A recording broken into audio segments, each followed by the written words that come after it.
Shine परिवार के सभी कस्टमर्स और एसोसिएट, आप सभी को राशिद नसीम, चेयरमैन शाइन गुरु का प्यार भरा नमस्कार। एक अखबार की न्यूज़ आप सभी को मैंने शेयर करी है। यह न्यूज़ आज की नहीं है, तकरीबन 1 से 1.5 मास पुरानी है। जिस न्यूज़ में आपको बताया गया है, यह न्यू दिल्ली यानी राजधानी की न्यूज़ है, जिसमें बताया गया कि कई बार जनहित याचिकाएं ऐसी कंपनियों को ब्लैकमेल करने के लिए डाली जाती हैं जो कंपनियां किसी प्रोजेक्ट पे काम कर रही होती हैं, यानी जिसे लंबे समय तक चलना है, जिसमें लोगों का इंटरेस्ट जुड़ा हुआ है। ऐसी कंपनियों को ब्लैकमेल करने के लिए कई बार जनहित याचिकाएं दायर की जाती हैं, जिसके लिए भारत के मुख्य न्यायाधीश महोदय का भी एक वर्जन इसमें आया हुआ है, जिसमें उन्होंने कहा है कि ऐसे कई केस उनकी नज़र सामने से गुजर चुके हैं और अब शाइन एक जीता जागता उदाहरण इसका है। आप सभी लोगों को सिर्फ इसलिए भड़काया गया कि शाइन को ब्लैकमेल किया जा सके और कस्टमर के इमोशन से खेल करके पैसा वसूला जा सके और बहुत से लोग अपने धंधे चला सके। जैसे कोई अपना प्रोजेक्ट चला रहा है, किसी ने आपके पैसे को गबन करना था, कोई अपनी लीगल दुकान चला रहा है, कोई अपनी नेतागिरी दुकान चला रहा है। ऐसे कई उद्देश्य थे लोगों के, जिसके पीछे कस्टमर का हित नहीं बल्कि उनकी अपनी खुद की दुकान चलाना था। हो गया, अब यह दौर गुजर गया है। मैं आप सभी को बताना चाहूंगा कि भारत देश में ये कंपनी और इस पर चला मुकदमा एक नज़ीर साबित होगा आने वाले टाइम में। अपनी पूरी ज़िंदगी के तजुर्बों के साथ, जिस निर्भीकता के साथ मैंने काम किया है, जिस नॉलेज के साथ मैंने काम किया है, जिस ज्ञान को लेकर के मैंने इतनी बड़ी कंपनी खड़ी की, उन सभी का सबसे बेहतर इस्तेमाल अब शाइन परिवार की अस्मिता की लड़ाई में उस उद्देश्य के लिए मैं इस्तेमाल करूंगा जिसमें मैं भारत देश में इस कंपनी के ऊपर लगे हुए आरोपों को, जो 60,000 करोड़ का आरोप लगाया गया, बहुत सी ऐसी चीज़ें थी, इन सब की फिर से री इंक्वायरी करने के लिए कि हमारी कंपनी के ऊपर इतना बड़ा आरोप क्यों लगाया गया, उसके पीछे किन किन लोगों का हाथ था और क्या उद्देश्य था, हमारे ऊपर गलत एफआईआर क्यों कराई गई, किन किन लोगों का हाथ था और उनका क्या उद्देश्य था। ऐसे हर एक प्रश्न जो कोर्ट में उठाए गए और आज वो साबित नहीं हो पा रहे हैं, ये सारे प्रश्नों के ऊपर इनकी दोबारा इंक्वायरी करने के लिए इनके पीछे उद्देश्य क्या था, मैं खुद Rashid Naseem, chairman shine group, मैं खुद एक याचिका दायर करूंगा। ये आज मेरा कमिटमेंट आप सभी लोगों से है और इसके लिए मैं आप लोगों को बता दूं, मुझे बुलाने की नहीं जरूरत पड़ी कि मैं खुद आऊंगा। मार्च के महीने में जब हमें उम्मीद है कि माननीय न्यायालय के समक्ष एक बार सब कुछ आ जाए कि कंपनी की लायबिलिटी क्या है, कंपनी के पास एसेट क्या है, कंपनी क्या देना चाहती है, कैसे देना चाहती है, कस्टमर को रास्ता देना शुरू कर दिया जाए, कंपनी और कस्टमर के बीच में समझौते की राह निकाल दी जाए, उसके बाद मैं खुद न्यायालय के अंदर अपनी तरफ से आवेदन डलवाऊंगा कि मुझे आना है। इसलिए क्योंकि मेरी हजारों करोड़ की बनाई हुई संपत्ति शाइन के रूप में, मेरी मेहनत, शाइन परिवार के कस्टमर्स की निष्ठा और एसोसिएट की दिन रात अनथक मेहनत का परिणाम हिंदुस्तान में ही है। मैं उसे छोड़कर कहीं नहीं जा सकता हूं। साल, 2 साल, 3 साल, 5 साल, 10 साल कुर्बान हैं ऐसी कंपनी के लिए जिस कंपनी के जरिए न जाने कितनों की जीविका चलती है। एक दिन ऐसा जरूर आएगा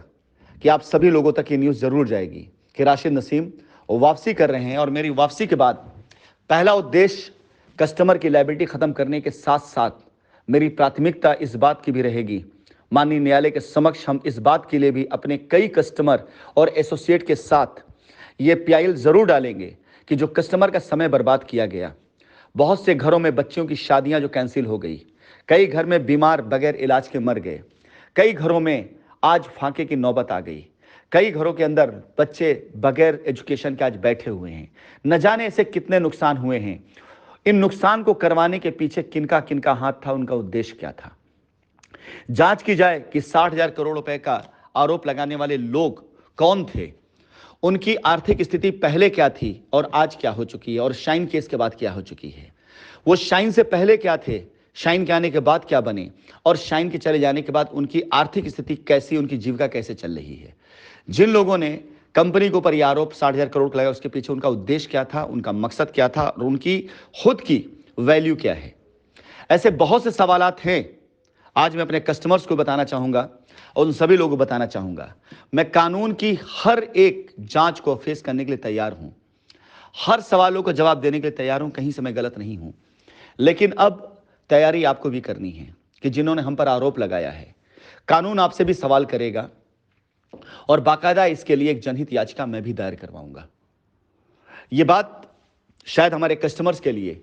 उतनी उपयोगी ना हो जो आज अपनी लायबिलिटी खत्म होने का इंतजार कर रहे हैं, लेकिन यह बात उन कस्टमर्स के लिए बहुत ज्यादा जरूरी है जो आज ऐसे किसी पीआईएल का या किसी ऐसे एफआईआर का या किसी ऐसे लीगल कार्रवाई में पार्टिसिपेट कर रहे हैं जिसके बारे में उनको पूरी तरीके से जानकारी नहीं है। अगर आपका पैसा किसी और के अकाउंट में गया है और आपने कंपनी के ऊपर केस कर रखा है और ये आप जानते नहीं थे, तो कृपया करके ऐसे केस से आप या तो विड्रॉ करें या तो अपनी एफआईआर में संशोधन करवाएं कि ये जो पैसा था ये आपने फला व्यक्ति को नगद के तौर पर या फला व्यक्ति को अकाउंट के तौर पर दिया था। क्योंकि जब एफआईआर का रेला आता है ना, तो ये नहीं देखा जाता है कि आपका साक्ष्य सबूत क्या है, वो सब जांच में देखे जाते हैं। और जांच में अगर कोई चीज नहीं पाई जाती और जांच अधिकारी अगर अपने फाइनल रिपोर्ट में उसे उठाकर कोर्ट में लगाता है, तो ट्रायल में वो सबूत के आधार पर ही माना जाता है। आपने एफआईआर लिखा दी कि आपने 10 लाख रुपए कंपनी को दिया, ये एफआईआर हो गई। जांच में जांच अधिकारी ने आपका बयान लेकर के लिख दिया कि 10 लाख रुपए इन्होंने दिया, 2 गवाह ले लिए, ये भी जांच का मुद्दा है। लेकिन जब न्यायालय में बात पहुंचेगी तो उसके सबूत मांगे जाएंगे। अगर सबूत आप पास नहीं होगा तो आपका ये आधार गिर जाएगा। इसलिए मेरी इस वॉइस रिकॉर्डिंग का सिर्फ इतना तात्पर्य है कि ये सिर्फ जांच में जो चीजें आएंगी तथ्यों के आधार पर नहीं हुई तो कोर्ट में सिर्फ इसको गिराया ही नहीं जाएगा, बल्कि इसके एवज में, इसके अगेंस्ट में एक अलग से एक्शन भी जरूर की लिया जाएगा कि फिर इसके पीछे मकसद क्या था। अगर आपका पैसा किसी और के पास गया तो आपने किस आधार पर कंपनी पर आरोप लगाया? आपने अपनी एफआईआर में यह क्यों नहीं लिखा कि आपने वो पैसा फला फला अमुक व्यक्ति के अकाउंट में दिया था, उसके हाथ में दिया था और इनके द्वारा आपको बताया गया कि आपका पैसा कंपनी में जमा किया गया है और कृपया कर इसकी जांच करके मुझे मेरा पैसा दिलाया जाए। क्या पता उस व्यक्ति ने पैसा जमा किया कि नहीं जमा किया है। एक कागज आपके हाथ में पकड़ा देने के बाद वो व्यक्ति अपनी जिम्मेदारियों से विमुक्त हो जाता है। एक कागज आपके हाथ पकड़ा देने के बाद वो समझता है कि उसने अपनी जिम्मेदारी निभा दी, जबकि ऐसे कागज न जाने कितने फर्जी बनाए गए, जबकि हमारी शाइन परिवार में स्टाफ को घूस दे दे करके न जाने कितने ऐसे फर्जी दस्तावेज बनाए गए, न जाने ऐसे कितने स्कैम किए गए। आप बस साथ दीजिए और इंतजार करिए। इन सारे लोगों के खिलाफ जब जनहित याचिका डाली जाएगी कि 2019 से लेकर के अब तक की हर एक रजिस्ट्री की जांच कराई जाए कि ये रजिस्ट्रियां क्या सचमुच सही थी, क्या इस रजिस्ट्री में लगाए गए दस्तावेज क्या सचमुच सही थे, इस रजिस्ट्री को कराने वाले लोग क्या सचमुच ऑथराइज थे, इस रजिस्ट्री में लिया गया धन क्या सचमुच कंपनी के पास गया है, इस रजिस्ट्री के आधार पर कस्टमर्स को जो वादे किए गए क्या सचमुच पूरे किए गए, कंपनी के ऊपर जो इतने आरोप लगाए गए क्या सारा पैसा कंपनी में आया। ये सारी की सारी चीजें मेरी तरफ से न्यायालय में डाली जाएगी और मैं खुद समर्पण करने के लिए आऊंगा। मुझे इस बात से डराने की आवश्यकता नहीं है कि मुझे बुला लिया जाएगा। इस बात से डरने की जरूरत है कि राशिद नसीम बगैर बुलाए भी आने के लिए तैयार बैठे हुए हैं। मार्च के मास में माननीय न्यायालय का जो भी रुख होगा बहुत कुछ से साबित हो जाएगा और मैं वादा करता हूं आप सभी लोगों से कि एक बार कोर्ट का रुख कस्टमर के हित में जाना शुरू हो जाए, एक बार कस्टमर की आंखों में विश्वास बनना शुरू हो जाए कि कंपनी आपकी लायबिलिटी खत्म करना चाहती है, एक बार एसोसिएट के अंदर एक बार फिर से विश्वास के तौर पर गर्जना आना शुरू हो जाए कि यहां हमारा शेयर वापस आ रहा है,